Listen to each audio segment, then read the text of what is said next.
I never imagined that a piece of fabric could hold so much power over a person's perception of me. But as I stood in front of my bedroom mirror that evening, adjusting the emerald silk dress that had cost more than some people's monthly salary, I couldn't shake the feeling that I was preparing for battle rather than a celebration. The dress was stunning, I had to admit. Deep forest green with intricate beadwork that caught the light when I moved. It hugged my figure in all the right places while maintaining an elegance that even Cordelia Valdres, my perpetually disapproving mother-in-law, couldn't fault. Or so I thought. The price tag, which I'd carefully hidden from Caspian, represented 3 months of savings from my teaching job. Money I'd earmarked for something practical, like new tires for my aging Honda. But tonight was our 5th wedding anniversary, and Cordelia had made it abundantly clear that the family gathering she was hosting in our honor demanded nothing less than perfection. "You look incredible," Caspian said, appearing in the doorway of our modest bedroom. Even after 5 years of marriage, my heart still did that little flutter when I saw him in a tuxedo. His dark hair was perfectly styled, his blue eyes warm with genuine admiration as they took in my appearance.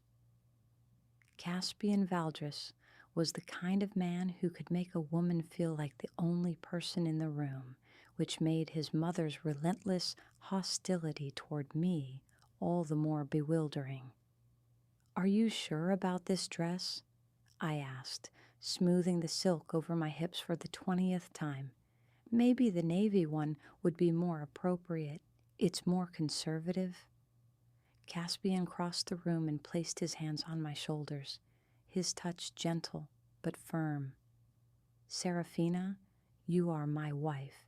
You belong at this celebration just as much as anyone else in my family. Stop letting my mother get inside your head." If only it were that simple. Cordelia Valdres had been getting inside my head since the day Caspian first brought me home to meet his family 6 years ago. I was a 26-year-old elementary school teacher from a working-class background, the daughter of a mechanic and a seamstress. Caspian was heir to the Valdres shipping fortune, a man who'd grown up in mansions and attended elite private schools. On paper, we couldn't have been more different, but somehow we'd found each other at a charity gala where I was volunteering and he was fulfilling family obligations. The connection had been immediate and undeniable. Caspian possessed a rare combination of intelligence, humor, and genuine kindness that made him different from every other wealthy socialite I'd encountered that evening. When he asked for my number, I almost didn't give it to him. When he called the next day, I almost didn't answer. When he asked me to dinner, I almost said no. Every instinct told me we were from different worlds, that attempting a relationship would only lead to heartbreak. I should have trusted those instincts, at least where his family was concerned. "She's never going to accept me," I said, leaning into his embrace. 5 years, Caspian, 5 years of trying to prove I'm worthy of you, and she still looks at me like I'm something she stepped in. "My mother is complicated," he said, a phrase I'd heard countless times over the years. "She's protective of the family legacy. It's nothing personal." Everything about Cordelia's treatment of me felt deeply personal. The way she'd introduced me to her friends as Caspian's friend even after we were engaged. The snide comments about my quaint little apartment when Caspian and I were dating, the deliberate exclusion from family traditions and inside jokes, the constant reminders that I hadn't attended the right schools or grown up in the right circles. She called me yesterday, I said, pulling away to check my makeup one final time. To discuss the seating arrangements for tonight? Caspian's expression darkened. What did she say? She wanted to make sure I understood the importance of making a good impression on your father's business associates. Apparently, they'll be evaluating whether I'm suitable representation for the Valdres name. I tried to keep my voice light, but the hurt bled through anyway. She also suggested I might be more comfortable at the children's table since I work with kids and would probably have more in common with them. She said what? The anger in Caspian's voice was sharp and immediate. Serafina, why didn't you tell me this yesterday? Because I knew you'd get upset, and because getting upset doesn't change anything. Your mother has made her position clear. She thinks I married you for your money, and nothing I do or say will convince her otherwise. It was true, and we both knew it. Cordelia had never explicitly called me a gold digger to my face, but her implications were clear enough.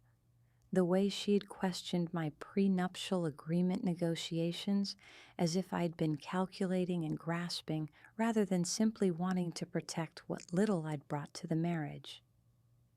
The comments about how lucky I was to have found Caspian, as if my love for him couldn't possibly be genuine. The subtle suggestions that I should be more grateful for the lifestyle his family's wealth afforded me. What made it particularly infuriating was that Caspian and I had deliberately chosen to live modestly. We'd bought a small house in a middle-class neighborhood, far from the Valdres family compound. I'd kept my teaching job, despite Caspian's assurances that I didn't need to work. We drove practical cars, cooked dinner at home most nights, and saved money for the future we wanted to build together. The only time I truly felt the weight of the Valdres fortune was at family gatherings, where the wealth was impossible to ignore, and my middle-class background felt like a scarlet letter. Tonight is going to be different, Caspian said, straightening his bow tie with determination. I'm not going to let her undermine you anymore. We're celebrating 5 years of marriage, 5 years of building a life together, and she needs to respect that. I wanted to believe him, but Caspian had made similar promises before. He loved his mother despite her flaws, and confronting her directly went against every instinct he'd developed growing up in a family where maintaining harmony was valued above honest communication. The Valdres family had perfected the art of polite warfare, where devastating insults were delivered with smile and wrapped in the language of concern. As we drove through the gates of the Valdres estate, I felt the familiar tightness in my chest that accompanied visits to Caspian's childhood home. The mansion was a sprawling testament to old money, all stone facades and manicured gardens that required a full-time staff to maintain. Tonight, it glowed with warm light from every window, and the circular driveway was already lined with luxury vehicles that cost more than my annual salary. Remember, Caspian said as we pulled up to the valet station, you have every right to be here. You're not an outsider looking in. You're my wife, and this is your family too, whether my mother likes it or not. The irony wasn't lost on me that I needed a pep talk to attend my own anniversary celebration. The foyer was filled with the kind of people I'd grown accustomed to seeing at Valdres family events, business associates, old family friends, and social connections whose names appeared regularly in the society pages. They were all impeccably dressed, perfectly coiffed, and possessed that effortless confidence that came from generational wealth. As we entered, conversations paused just long enough for eyes to assess my appearance before resuming with practiced politeness. "Caspian, darling." Cordelia appeared as if she'd been waiting by the door, resplendent in a silver gown that probably cost more than my car. She was a beautiful woman, in her early 60s, with the kind of bone structure that photographed well, and the bearing of someone who'd never questioned her place in the world. "And Serafina," she added, her smile not quite reaching her eyes, "what an interesting choice of dress." There it was, delivered with surgical precision. Not, "You look lovely," or "What a beautiful dress," but "interesting choice," which could mean anything from striking to inappropriate to trying too hard.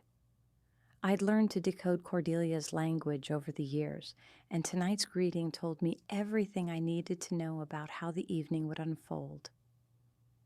"Thank you, Cordelia," I replied, refusing to take the bait.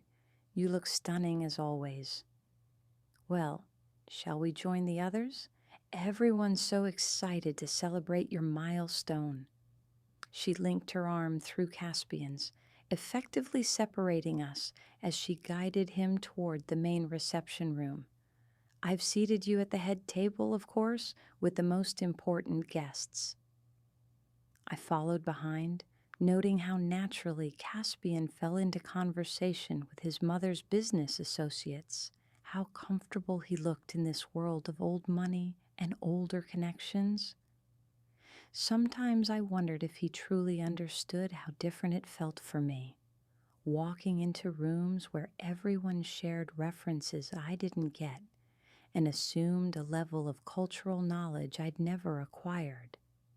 The evening progressed with the usual choreography of such events.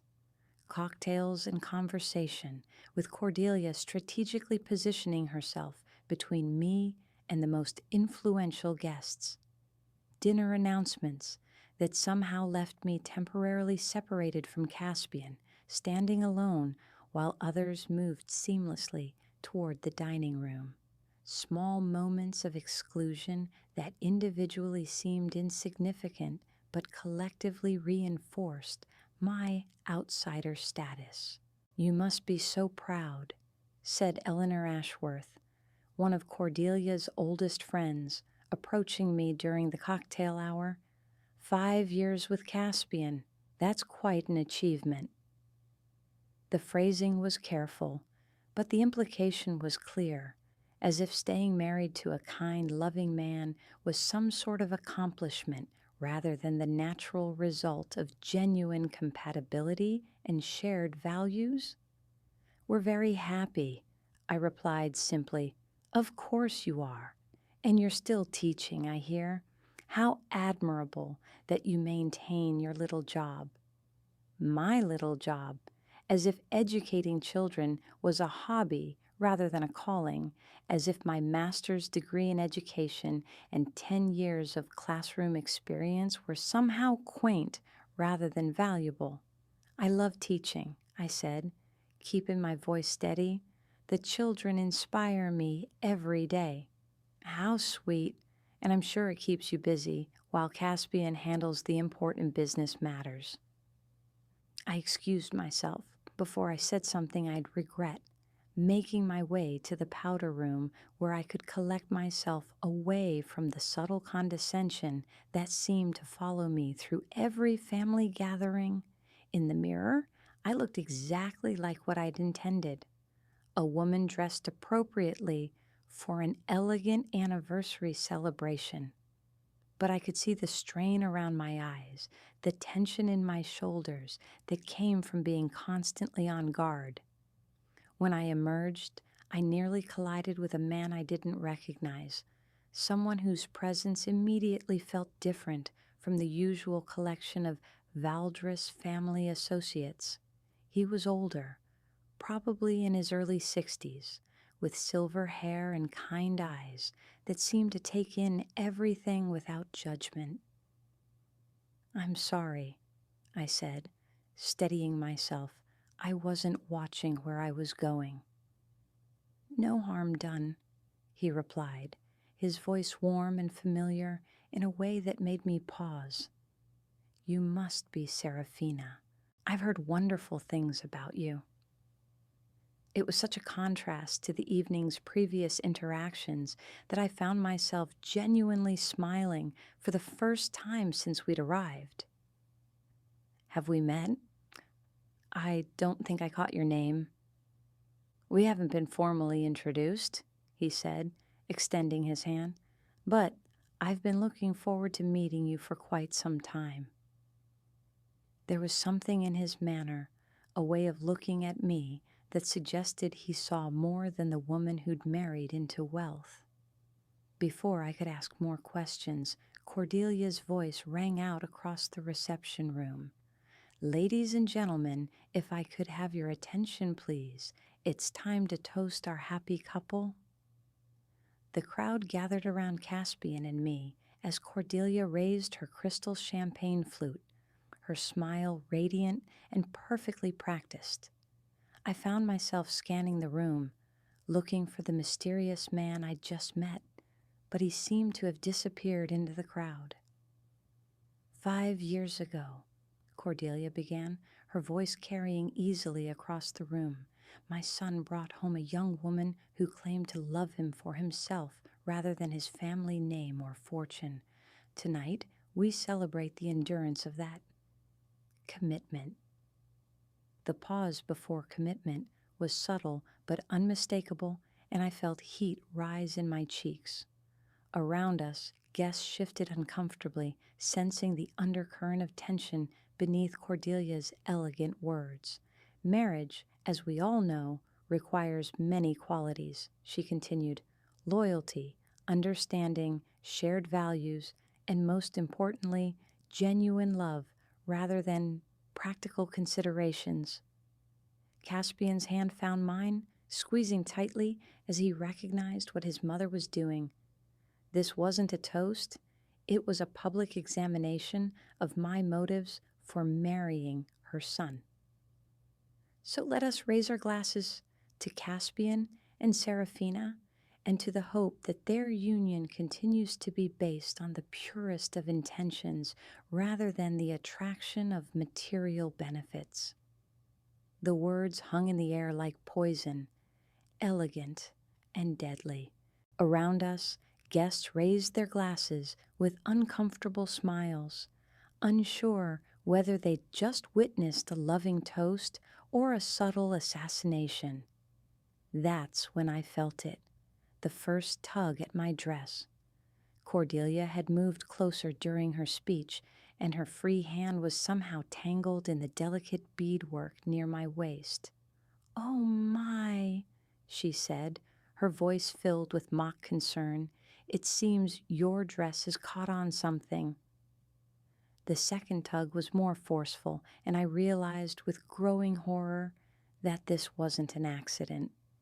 Cordelia was deliberately pulling at the fabric, and the expensive silk was beginning to give way under the pressure. "Cordelia, please," I whispered, trying to step away without causing a scene. But her grip was firm, and the beadwork that had seemed so elegant earlier now felt like a trap. "How unfortunate," she said, loud enough for nearby guests to hear. "It seems the dress isn't quite as well made as it appeared." The third tug was vicious, and I heard the unmistakable sound of fabric tearing. But instead of stopping, Cordelia seemed energized by the destruction she was causing. "You know what I think?" she said, her voice rising to carry across the room. "I think this dress is exactly like its wearer, all surface glamour with no real substance underneath." And then, in one swift motion that seemed choreographed for maximum humiliation, she yanked hard enough to tear away the entire front panel of my dress. The silence that followed was deafening. I stood there, exposed and mortified, as 200 of the most prominent people in the city stared at me in shock. The emerald silk that had taken months of savings to purchase lay in ruins at my feet, and Cordelia held the torn fabric like a trophy. "There," she said, her voice filled with righteous satisfaction. "Now everyone can see exactly what kind of woman you really are. You only want my son's money, you gold digger."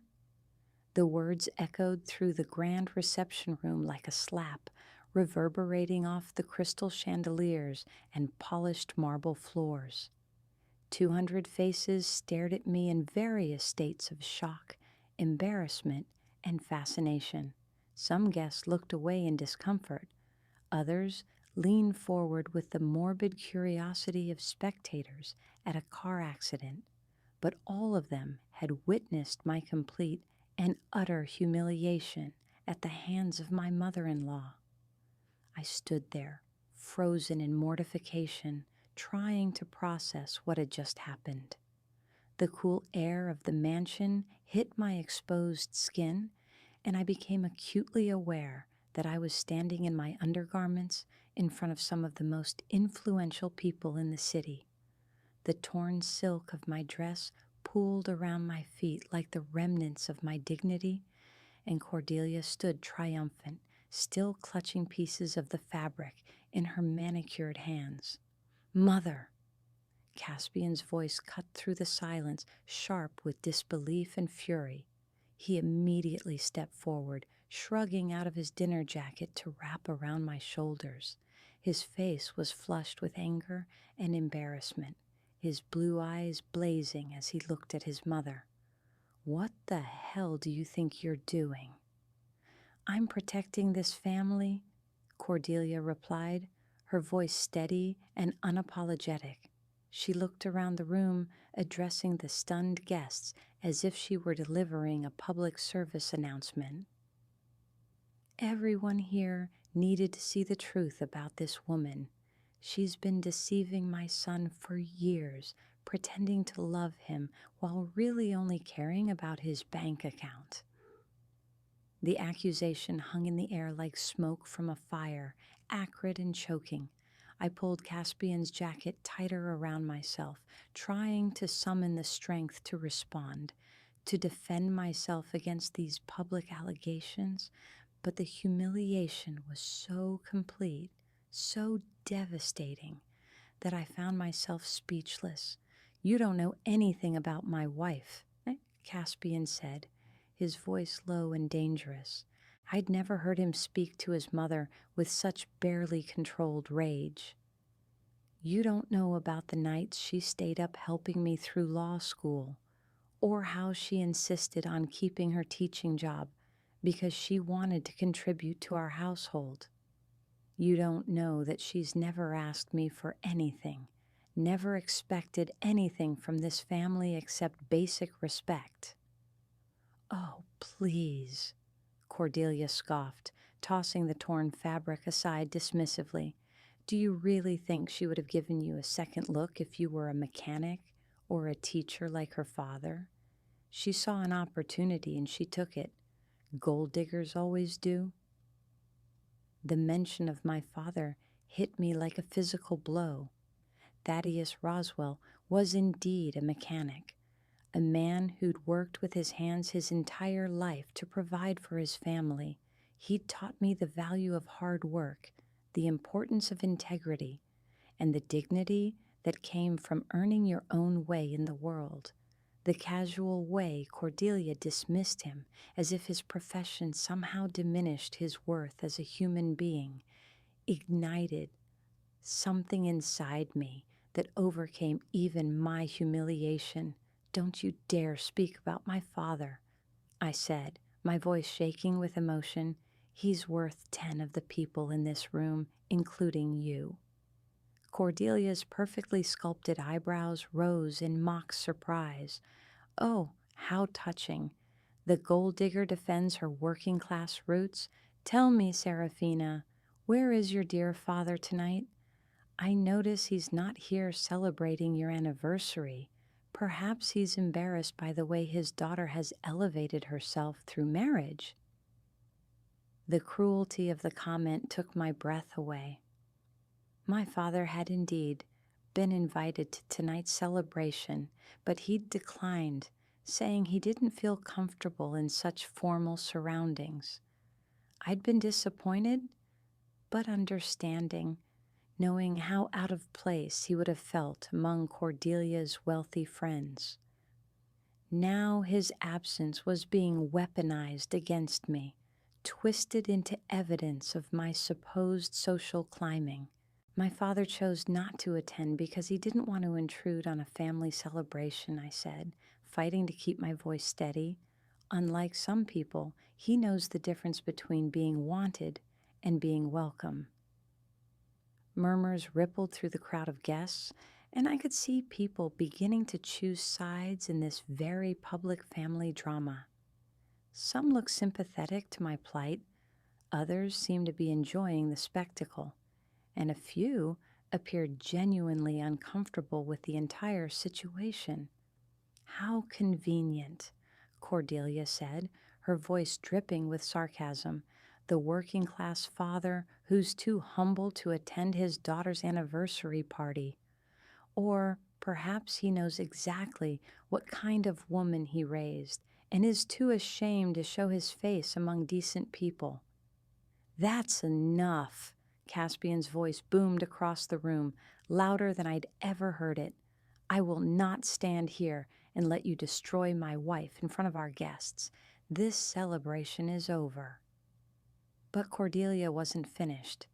There was something almost manic in her determination to complete my public destruction, as if 5 years of resentment had finally found its outlet, and she couldn't stop the flow of venom. "Oh, but we're just getting to the interesting part," she said, turning to address the crowd directly. "You see, everyone, this woman has been living a lie. She pretends to be a humble school teacher who happened to fall in love with my son. But I know the truth. I know about the research she did before their first date, learning everything she could about the Valdres family fortune. I know about the way she calculated every move, every gesture, every supposed romantic moment." My blood ran cold. How could she possibly know about the Google searches I'd done after meeting Caspian, the natural curiosity anyone would have about a person they were interested in dating? How could she twist my genuine nervousness about our different backgrounds into evidence of manipulation? "I hired a private investigator," Cordelia continued, enjoying the shocked gasps from the crowd. "Did you think I would just let some random woman marry into this family without doing my due diligence? I know everything, Serafina. I know about your student loans, your family's financial struggles, your mother's medical bills. I know exactly how attractive my son's wealth must have looked to someone in your desperate situation." The revelation that she'd had me investigated felt like another violation, another layer of humiliation added to an already unbearable situation. But worse than that was the grain of truth in her accusations. My family had indeed struggled financially, especially when my mother had been diagnosed with cancer 3 years before I met Caspian. The medical bills had been overwhelming, and yes, the financial security that came with marrying into the Valdres family had been a relief. But it had never been the reason I fell in love with him. "You investigated my wife?" Caspian's voice was quiet now, which somehow made it more frightening than when he'd been shouting.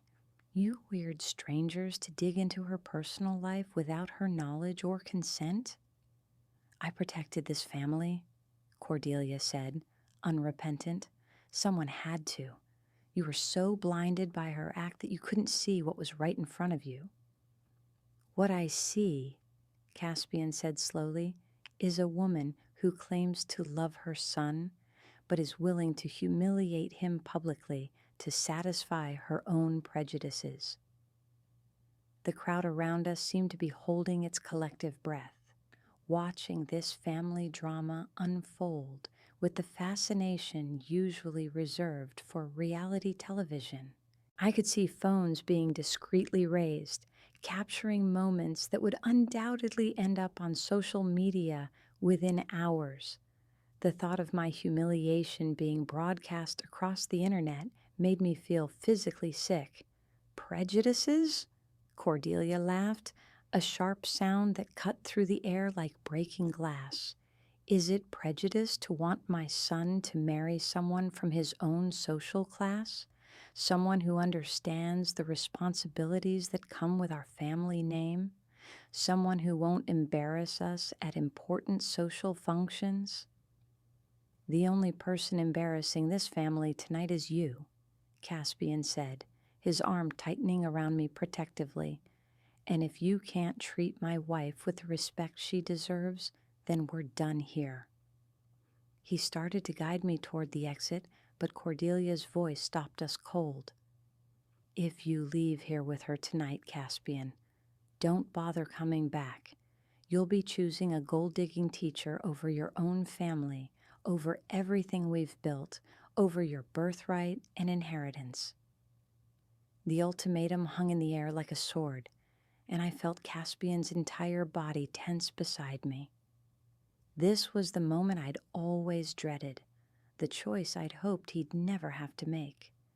The Valdres family fortune wasn't just money, it was legacy, responsibility, a way of life that had been passed down through generations. Was my love worth asking him to give all of that up? Then I guess I'm choosing her, Caspian said quietly, and my heart broke a little at the pain in his voice, even as it soared with love for him. Because unlike you, she's never asked me to choose between love and money. We were almost to the door when Cordelia played her final card. "Security!" she called out, her voice sharp with authority. "Stop them! That woman is wearing stolen jewelry." The accusation was so unexpected, so outrageous, that it took me a moment to process what she'd said. But as two security guards moved to block our exit, I realized she was referring to the pearl necklace I was wearing, a piece that had belonged to Caspian's grandmother and that he'd given me on our wedding day. "Those pearls belong to the Valdres family," Cordelia announced to the room. "They're worth over $50,000, and I never gave permission for her to wear them tonight." "They were a wedding gift?" I said, my voice barely above a whisper. "Caspian gave them to me." Caspian had no right to give away family heirlooms to his temporary wife, Cordelia shot back. "Those pearls have been in our family for 3 generations. They should be returned to where they belong." The security guards looked uncomfortable, clearly uncertain about their role in what was obviously a family dispute. But their presence effectively trapped us in the room, surrounded by guests who are now watching the drama with undisguised fascination. "Remove the necklace," Cordelia commanded, stepping closer with her hand extended. "Now!" It was the final humiliation, the last indignity, in an evening that had already stripped away every shred of my dignity. But as I reached up to unclasp the pearls, something inside me rebelled. These weren't just jewels. They were a symbol of Caspian's love, a tangible representation of my place in his life. Giving them back would be like surrendering to every accusation Cordelia had made.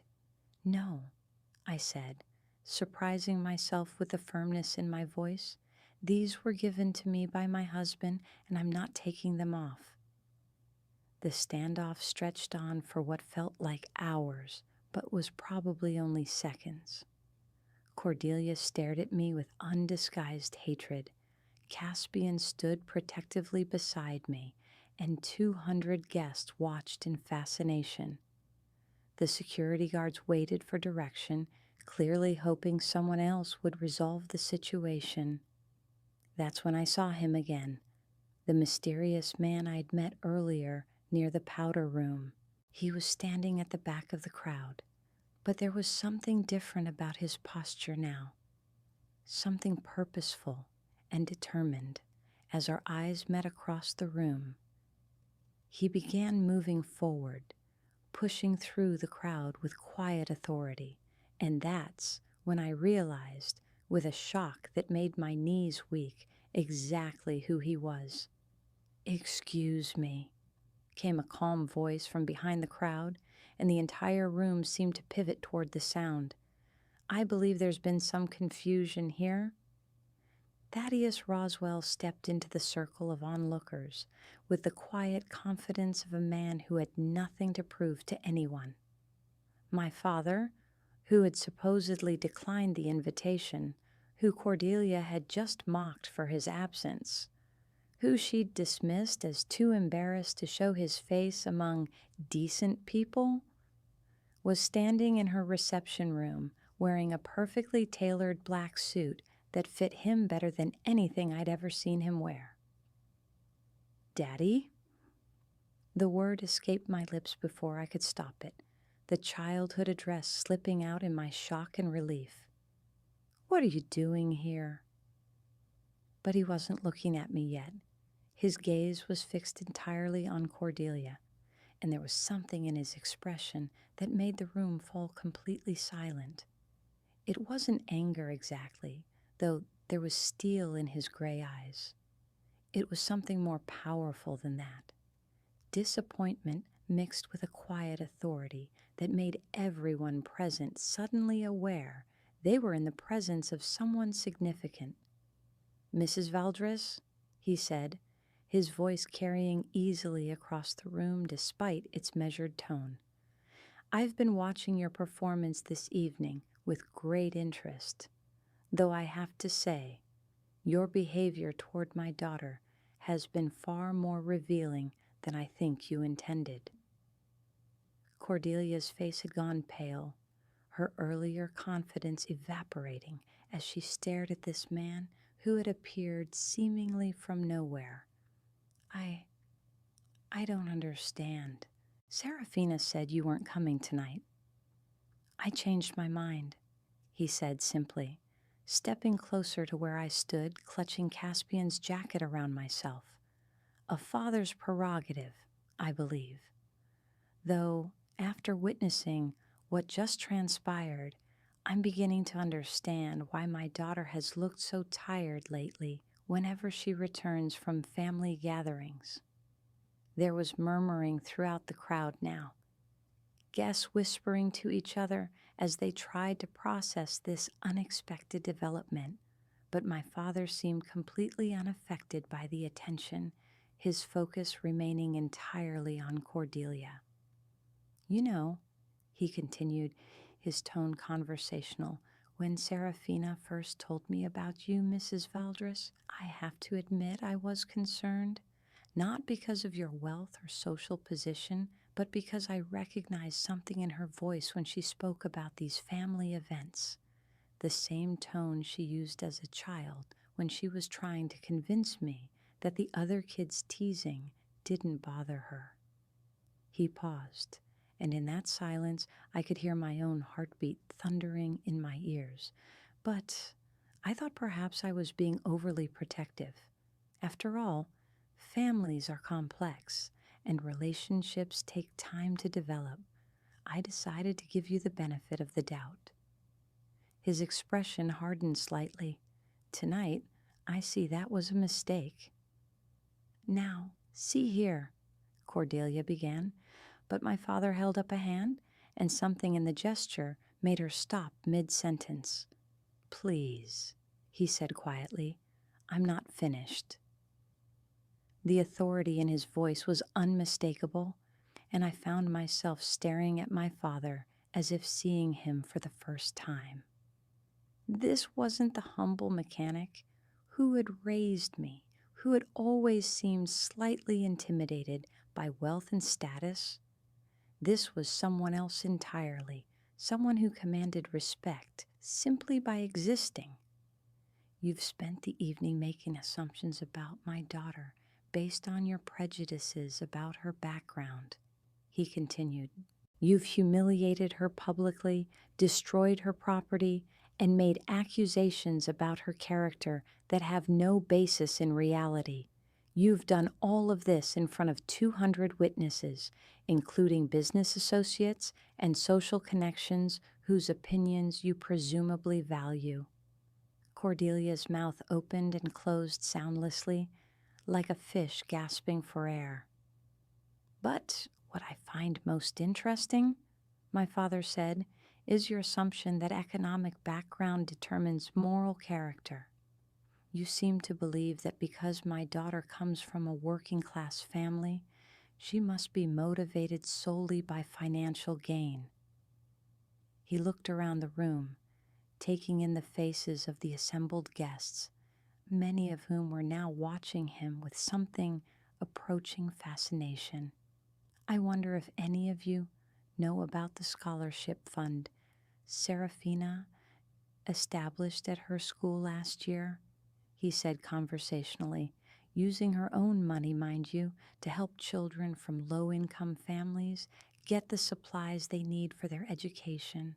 Or perhaps you're aware of the tutoring program she runs every Saturday morning, completely unpaid, for students who are struggling with reading. I felt heat rise in my cheeks. I'd never told my father about those things, had never mentioned them to anyone in Caspian's family. They were just things I did because they needed doing, not because I wanted recognition or praise. Of course you wouldn't know about those activities, my father continued, because they don't benefit her financially or socially. They're simply the actions of someone who believes in using whatever advantages she has to help others less fortunate. The room was so quiet now that the sound of someone shifting their weight seemed deafening. You see, Mrs. Valdres, I raised my daughter to understand that true worth isn't measured in bank accounts or family connections. It's measured in how you treat people who can do nothing for you, how you behave when no one is watching, and how you use whatever privileges you have to make the world a little better. Cordelia's face was now flushed red, but she seemed incapable of speech. But you, my father said, his voice growing slightly harder, you've chosen to use your privileges to humiliate someone who has done nothing but love your son and try to build a bridge between two different worlds. You've used your wealth and social position as weapons, and you've done it in the most cowardly way possible, attacking someone you perceived as powerless to fight back. I was protecting my family, Cordelia finally managed to say, her voice barely above a whisper. No, my father replied firmly. You are indulging your own prejudices and insecurities. There's a difference. He turned slightly, acknowledging me for the first time since his arrival. Serafina, sweetheart, are you hurt? The gentleness in his voice, such a contrast to the steel he'd shown Cordelia, nearly undid me completely. I'm okay, Daddy. Just embarrassed. You have nothing to be embarrassed about, he said firmly. The only person who should feel shame tonight is the one who chose to behave shamefully. Caspian stepped forward then, extending his hand to my father. Mr. Roswell, I'm so sorry about what happened here tonight. My mother was completely out of line. My father studied Caspian for a long moment before shaking his hand. You're not responsible for your mother's choices, son, but you are responsible for how you respond to them. I know, Caspian said quietly, and I choose my wife. I'll always choose my wife. Something passed between the two men in that moment, an understanding that seemed to encompass years of unspoken concern and newfound respect. Good, my father said simply. Then he turned back to Cordelia, who was still standing frozen in the center of the room. Mrs. Valdres, I believe you owe my daughter an apology." "I don't owe her anything," Cordelia said, but her voice lacked its earlier conviction. "Actually," my father said, reaching into his jacket pocket, "I think you might find that you do." He pulled out a folded document and held it up for the room to see. "This is a legal notice regarding defamation of character, intentional infliction of emotional distress, and destruction of personal property. My daughter may be too kind to pursue legal action against you, but I'm not." The blood drained from Cordelia's face. "You can't be serious." "I'm very serious," my father replied. "I've spent the evening documenting everything that happened here tonight, with the help of several witnesses who were as appalled by your behavior as I was. I have video evidence of you deliberately destroying my daughter's dress, audio recordings of your public accusations, and sworn statements from multiple guests regarding your conduct." I stared at my father in amazement. When had he done all of this? How had he managed to gather evidence and witnesses while I'd been focused on my own humiliation? "But I'm willing to forego legal action," he continued, "in exchange for a public apology and your agreement to treat my daughter with the respect she deserves in the future." The room held its collective breath as Cordelia struggled with her decision. Her face cycled through a range of emotions: anger, humiliation, calculation, and finally, defeat. She began, then stopped, looking around at the faces watching her. "I may have been overly protective tonight." "That's not an apology," my father said calmly. "Try again." Cordelia's jaw clenched, but she seemed to realize she had no choice. "Serafina, I apologize for my behavior tonight. I was wrong to destroy your dress and make those accusations." It wasn't the most gracious apology I'd ever heard, but it was more than I'd ever expected to receive from Cordelia Valdres. "Thank you," I said quietly, because my mother had raised me to be gracious, even when others weren't. "Now then," my father said, folding the document and returning it to his pocket, "I believe this anniversary celebration has gone on long enough. Serafina, Caspian, why don't you come with me? I have something I'd like to show you both." As we moved toward the exit, guests parted before us like water, many of them looking embarrassed by what they'd witnessed. I caught fragments of whispered conversations, people discussing Cordelia's behavior with varying degrees of disapproval. "Wait!" came a voice from behind us. We turned to see Eleanor Ashworth, the woman who had made the condescending comments about my little job earlier in the evening.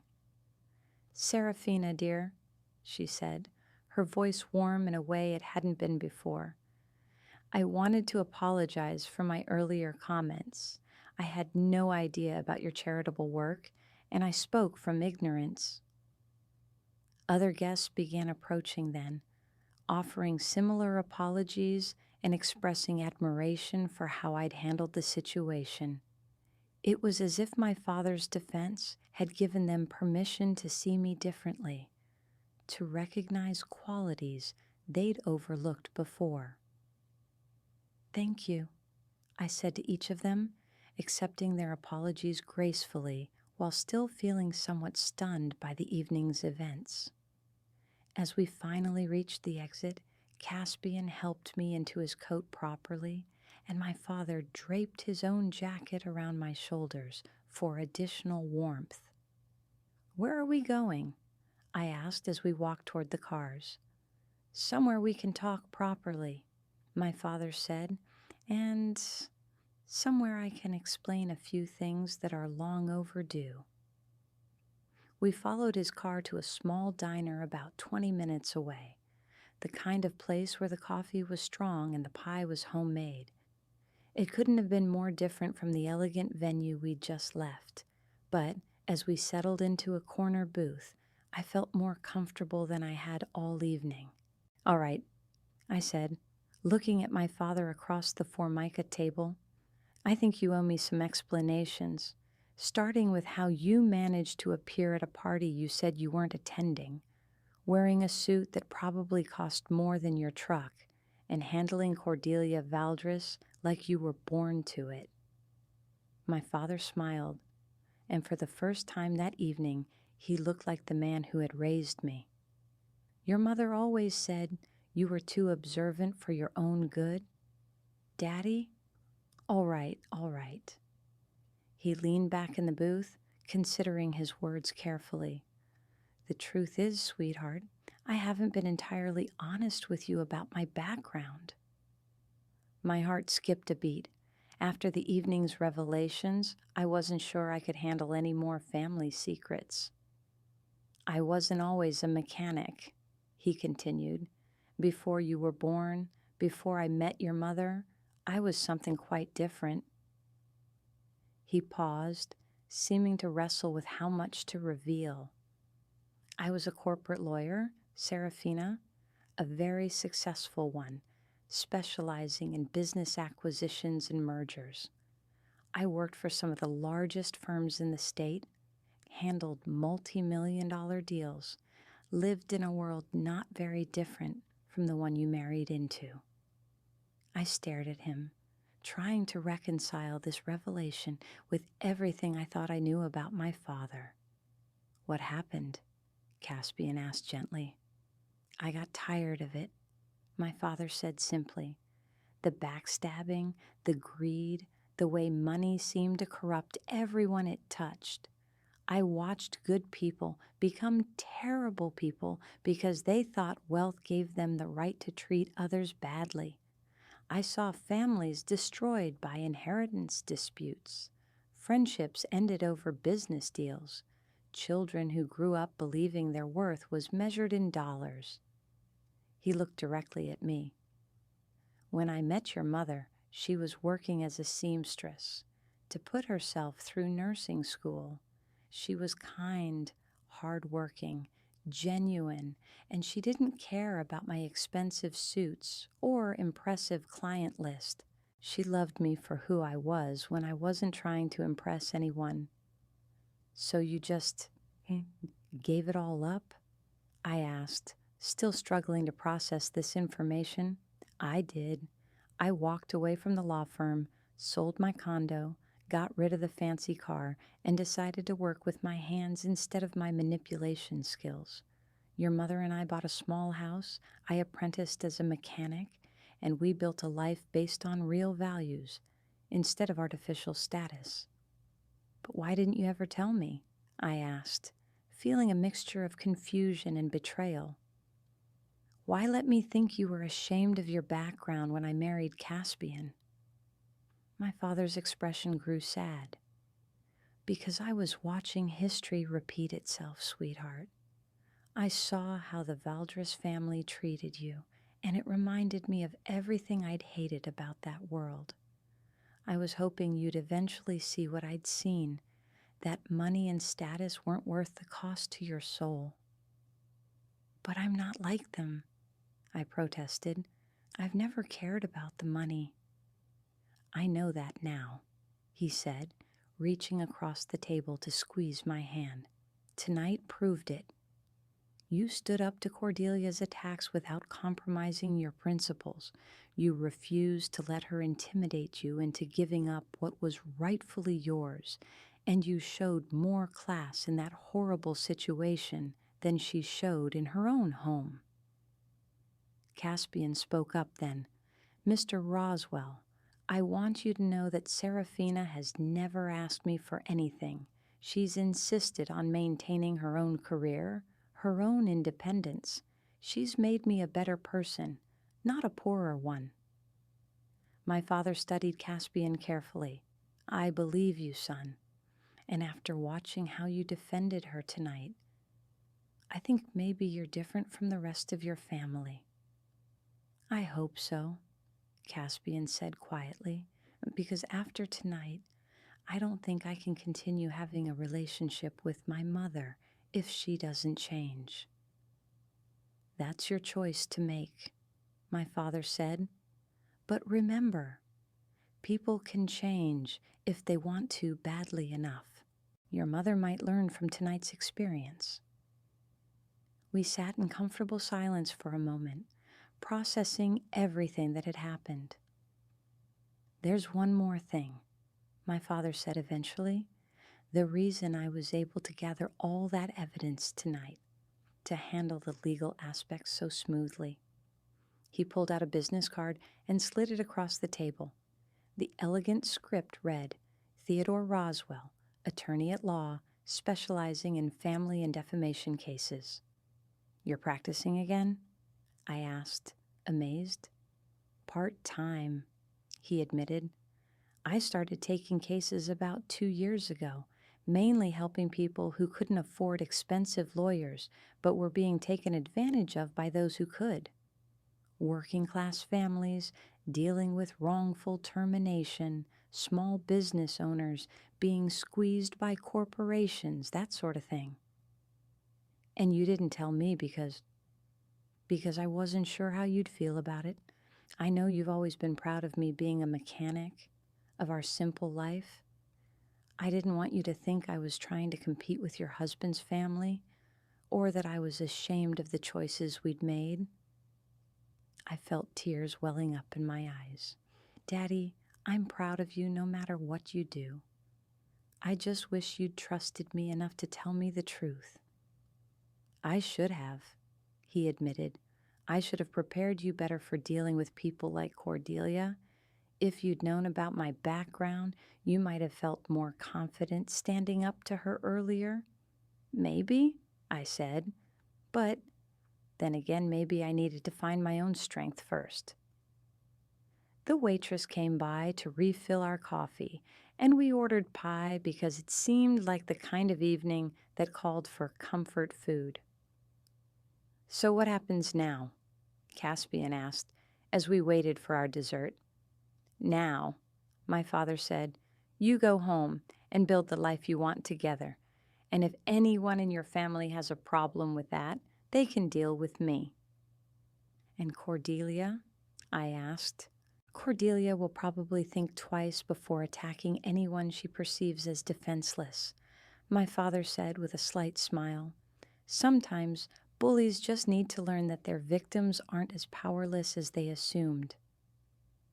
Our pie arrived, and as we ate, the conversation turned to lighter topics. My father told stories about his law practice, about clients he'd helped, and victories he'd won for people who had been overlooked by the system. Caspian talked about his own work, about cases he was handling that focused on helping small businesses navigate corporate law. You know, my father said thoughtfully, you two might want to consider working together sometime. I could use some help with the business law aspects of my practice, and you both seem committed to helping people rather than just making money. The idea intrigued me. I'd been feeling increasingly disconnected from my teaching job lately, not because I didn't love working with children, but because I wanted to do something that had a broader impact. I'd like to think about that, I said. Maybe I could help with the family cases, the ones involving children. Or education law, Caspian added. There's a lot of overlap between family issues and school systems. As we talked, I realized that this was what family should feel like, not the tension and competition that characterized Valdres gatherings, but genuine support and shared values, people who wanted to build each other up rather than tear each other down. My phone buzzed with a text message, and I glanced at it to see a message from an unknown number. Serafina, this is your mother-in-law. I would like to speak with you privately tomorrow, if you're willing. I think we need to have a conversation about tonight's events. Cordelia. I showed the message to Caspian and my father. What do you think? I asked. "I think," my father said, "that's up to you. But if you decide to meet with her, don't go alone." "I'll be there," Caspian said immediately. "And so will I," my father added. "If she wants to make amends, she can do it in front of witnesses. If she wants to cause more trouble, she'll discover that you have people who won't let that happen." I looked at these two men who loved me, who had stood up for me when I needed it most, and felt a strength I hadn't known I possessed. "All right," I said, typing a response. "Let's see what she has to say." The next day arrived gray and drizzly, matching my mood as we prepared for the meeting with Cordelia. She had suggested we meet at her lawyer's office, which seemed like an odd choice for what she'd described as a personal conversation. But my father had approved of the venue, saying it would provide additional protection for all parties involved. Caspian was quiet as we drove, and I could tell he was struggling with the situation. Despite everything his mother had done, she was still his family, and the prospect of a permanent rift clearly pained him. "Whatever happens," I told him, "I don't want you to have to choose between us. That's not fair to you." "I already chose," he said firmly, "last night, in front of everyone. I chose my wife, and I meant it. But if she apologizes sincerely, if she agrees to change, then we'll see," he said. "But I won't forget what she did to you, Serafina. I can't just pretend it didn't happen." Cordelia's lawyer turned out to be a distinguished older woman named Patricia Kennan, who greeted us with professional courtesy and led us to a conference room overlooking the city. Cordelia was already there, looking smaller somehow than she had the night before. She was impeccably dressed as always, but there was something subdued about her demeanor that I'd never seen before. "Thank you for coming," she said as we took our seats. "I know last night was difficult for everyone." "That's one way to put it," my father said dryly. Cordelia's lawyer cleared her throat. "My client has asked me to facilitate this conversation because she wants to ensure that everything is handled properly and legally. Mrs. Valdres has some things she'd like to say and some proposals she'd like to make." "I'm listening," I said, keeping my voice neutral. Cordelia took a deep breath. "First, I want to offer you a genuine apology, Serafina. Not the forced one from last night, but a real acknowledgement of how terribly I behaved. I was wrong to attack you publicly, wrong to destroy your property, and wrong to make those accusations about your character." She paused, seemingly struggling with the words. "I've spent a lot of time thinking about what your father said last night, about how I used my privileges as weapons. He was right, and I'm ashamed of myself." The apology seemed genuine, but I remained cautious. Cordelia was nothing if not skilled at manipulation. "Why?" I asked simply. "Why did you hate me so much?" Cordelia looked down at her hands. "Because you reminded me of myself at your age, and I didn't like what that said about the choices I'd made." This wasn't the answer I'd expected. "I came from a working-class family, too," she continued. "My father was a construction foreman. My mother cleaned houses. When I married Caspian's father, his family treated me exactly the way I've been treating you." The revelation hit the room like a physical force. They questioned my motives, investigated my background, made me feel like I had to prove myself worthy of their son every single day. It took years before they accepted me, and only then because I completely abandoned who I'd been before.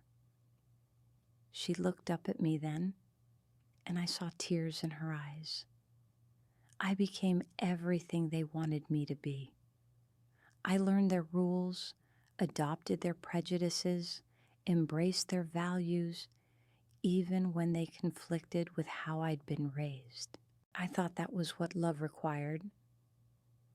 But when you met Serafina, my father said quietly, you saw someone who refused to do what you had done. Cordelia nodded. She kept her job, maintained her friendships, stayed true to her values. She didn't try to become someone else to fit in, and Caspian loved her for exactly who she was. It made me realize that maybe I could have made different choices, that maybe I didn't have to lose myself to gain acceptance. So you resented me for having what you gave up, I said, beginning to understand. I told myself I was protecting the family traditions, maintaining standards, Cordelia said, but really, I was angry that you were allowed to be yourself when I hadn't been. The room fell silent as we processed this revelation. That's an explanation, Caspian said finally, but not an excuse. No, Cordelia agreed, it's not, which is why I'm prepared to make amends beyond just apologizing. She nodded to her lawyer, who pulled out a stack of documents. I'm establishing a charitable foundation, Cordelia said, the Serafina Valdres Foundation for Educational Excellence. It will provide scholarships for children from working-class families who want to pursue higher education and funding for programs that support teachers in underserved schools. I stared at her in shock. Cordelia, that's incredibly generous, but you don't need to. Yes, I do, she interrupted. I need to do something meaningful with the privileges I have, instead of using them to hurt people. Your father was right about that. The foundation will be funded with $5 million initially, the lawyer added, with provisions for additional funding as needed. And, Cordelia continued, I'd like you to run it. You understand education, you understand the challenges facing working-class families, and you have the integrity to ensure the money goes where it's needed most. I felt overwhelmed by the offer. It was more than I'd ever dreamed of, a chance to make a real difference in children's lives on a scale I'd never imagined possible. I'd need time to think about it, I said carefully, and I'd want to maintain some independence in how the foundation operates. Of course, Cordelia said, the board will include you, me, Caspian, and 2 educational professionals of your choosing, but the final decisions about grants and programs will be yours. My father leaned forward. Mrs. Valdres, this is a generous offer, but why should my daughter trust that you won't use the foundation as another way to control her? Because, Cordelia said, I'm also signing over my shares in the family company to Caspian, effective immediately. I'm retiring from the board and from any position that would allow me to interfere in your lives. Caspian's face went white. Mother, you don't have to. Yes, I do, she said firmly. I've used my position in this family to hurt people I should have protected. That ends now.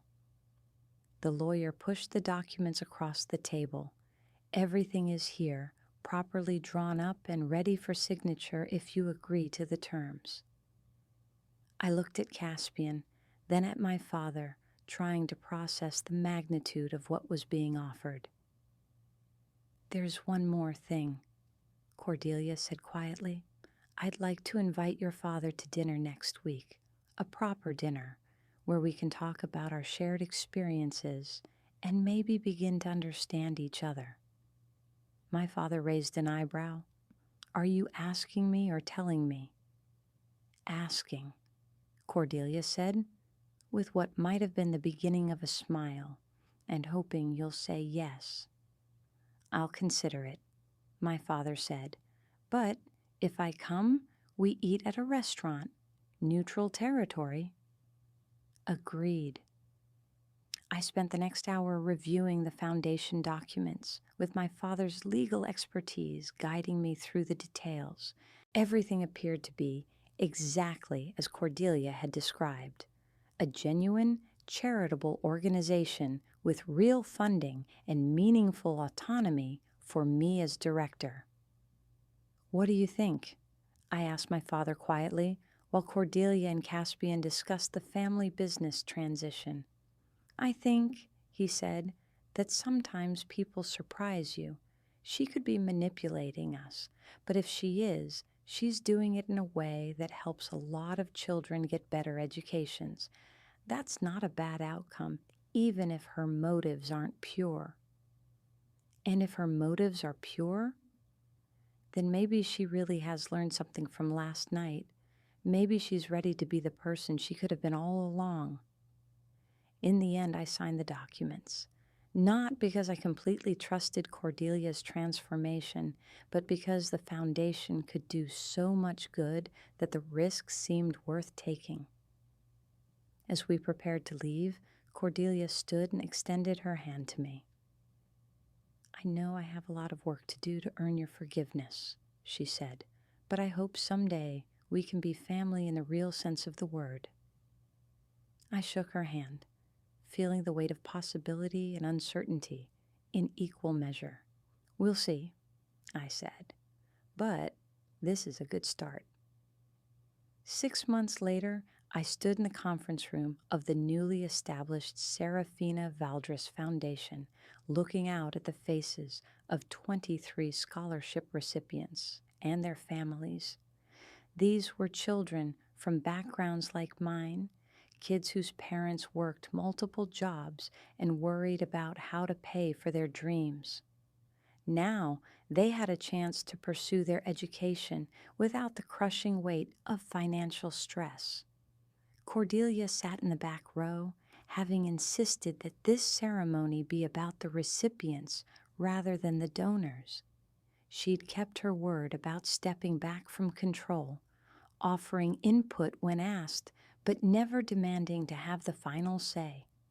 Our relationship was still careful, still formal, but it was built on mutual respect rather than hostility. Caspian had thrown himself into running the family company with an ethical approach that had actually increased profits while improving working conditions for employees. He'd discovered that treating people well was not only morally right, but also good business. My father had indeed had dinner with Cordelia, and to everyone's surprise, they'd discovered a shared passion for ensuring that class differences didn't determine life outcomes. He now served on the foundation's advisory board, providing legal guidance and lending his own story to help break down barriers between different economic backgrounds. As for me, I'd found my calling in work that combined my love of education with my desire to make a lasting difference. Every scholarship we awarded, every program we funded, every barrier we helped remove felt like a small victory against the kind of prejudice that had once made me feel unworthy of love. That evening, as Caspian and I drove home through the city where we'd both grown up, but in such different circumstances, I reflected on how much had changed since that night when my world had seemed to fall apart in front of 200 witnesses. "Do you ever miss it?" I asked him. "The way things were before, when family gatherings were simpler?" "No," he said without hesitation. "They were only simpler because we were pretending the problems didn't exist. Now we're actually dealing with them." "And your mother? Do you think she's really changed?" Caspian considered this. "I think she's trying to change. Whether she succeeds long term remains to be seen. But I've learned that I can't control her choices, only my own responses to them." As we pulled into our driveway, I saw my father's truck parked on the street, Through our kitchen window, I could see him sitting at our table, probably grading papers for the GED classes he'd started teaching at the community college. "Family dinner," I said, smiling at the sight. "The good kind," Caspian agreed. We walked into our house together, ready to join the family we'd chosen and built and fought for. The family that proved love wasn't about where you came from, but about who you chose to become and how you chose to treat the people who mattered most.